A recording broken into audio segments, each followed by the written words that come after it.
চলুন আজকে আমরা দেখে নিই শিবরূপী গণেশকে। আসলে আমি দেখাতে চাইছি এই ভিডিওতে যে গণেশের রূপদান কি করে হচ্ছে।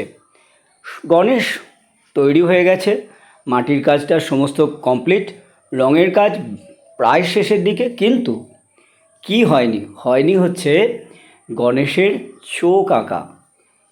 সেটা খুব গুরুত্বপূর্ণ। আমি এসেছি কৃষ্ণনগরের প্রখ্যাত মৃৎশিল্পী নতুন বাজার পালপাড়ার কানাইলাল ঘোষের কারখানায়। সেখানে গণেশের চোখ দেওয়া হচ্ছে। আমরা খুব ধৈর্য নিয়ে দেখব এই চোখ দেওয়ার পদ্ধতি, পরপরের কী কী ধাপ আসে সেগুলো। একটু ধৈর্য ধরতে হবে।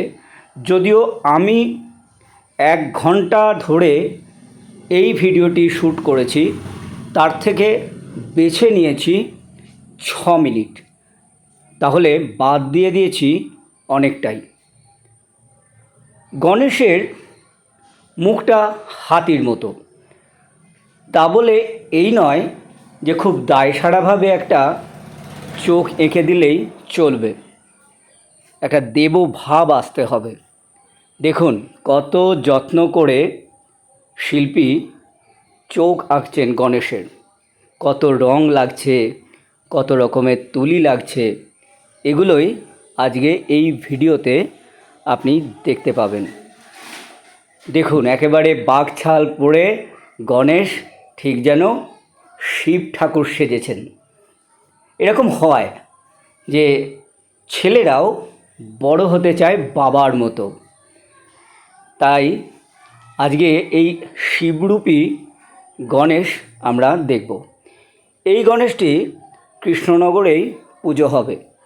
যেটুকু জানতে পেরেছি কৃষ্ণনগরের মল্লিক মাঠে এই গণেশটির পুজো হবে। দেখুন গণেশের চোখ আঁকা চলছে, কত ধৈর্য ধরে, কত যত্ন নিয়ে শিল্পী চোখ আঁকছেন। দেখুন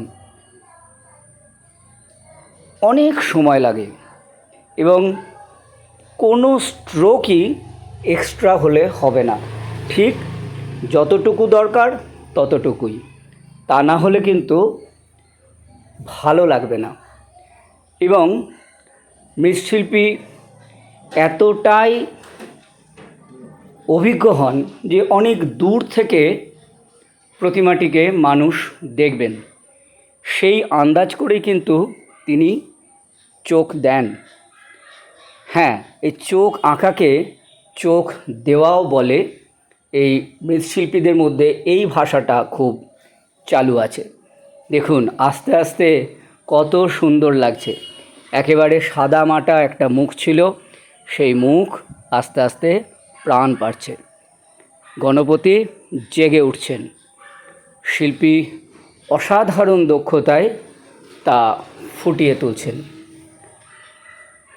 আমার কিন্তু খুব সুন্দর লাগে। একেবারে শূন্য থেকে পূর্ণ হয়ে ওঠা চোখের সামনে তো দেখতে পাই। এটা অনেক বড় কথা হয়ে গেল, অন্তত প্রতিমার শূন্য থেকে পূর্ণ হয়ে ওঠা আমরা যারা ফটো তুলি তাদের চোখের সামনেই হয়। দেখুন গণেশের এই দাগগুলো দেখেন, ওই যে কানাইলাল ঘোষ উনি দেখে গেলেন কাজটা কেমন হচ্ছে। উনি অন্য কাজ করছেন, এখন ব্যস্ত আছেন, খুবই ব্যস্ততা। দুর্গাপুজো সামনেই, প্রতিমা তৈরির ব্যস্ততা, আরও বেশ কিছু গণেশ রয়েছে সেগুলো তৈরির ব্যস্ততা। গণেশ চতুর্থী চলে এসছে, একেবারেই দোরগোড়ায় সবাই প্রতিমা নিতে আসবেন। তা কেমন লাগলো এই শিবরূপী গণেশকে, সেটা তো আপনারা অবশ্যই কমেন্ট করে জানাবেনই।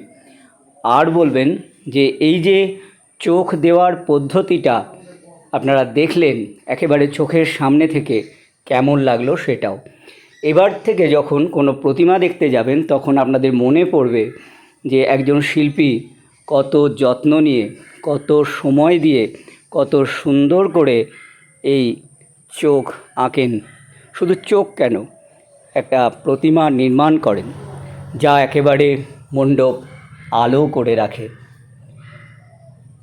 দেখুন কত সুন্দর সূক্ষ্ম সূক্ষ্ম সমস্ত টান, প্রত্যেকটা টান কত গুরুত্বপূর্ণ।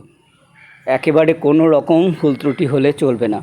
আসলে এরা এতটাই অভিজ্ঞ হয়ে যান যে ভুল ত্রুটি হওয়ার সম্ভাবনা অনেকটা কমেও যায়। যদি বা কখনো কোনো ভুল ত্রুটি হয়ও, আমরা ধরতে পারবো না, তারা সহজেই সংশোধন করে নেন। দেখুন মাথাতেও মুছছেন তুলি। এইগুলোই কিন্তু খুব ভালো লাগে। আমরা যখন প্রতিমা দেখি প্যান্ডেলে, তখন তো এগুলো জানতে পারি না যে মৃৎশিল্পীর কারখানায় কী ঘটে। আমি সেগুলোই আপনাদেরকে দেখাচ্ছি। দেখুন কি অনবদ্য হয়েছে এখন। আরও অনেক কাজ বাকি আছে, আমি এইটুকু তুলেই চলে এসেছি। তো আপনাদের কেমন লাগলো অবশ্যই কমেন্ট করে জানাবেন। ভালো লাগলে লাইক ও শেয়ার করবেন। শুভ গণেশ চতুর্থীর শুভেচ্ছা নেবেন।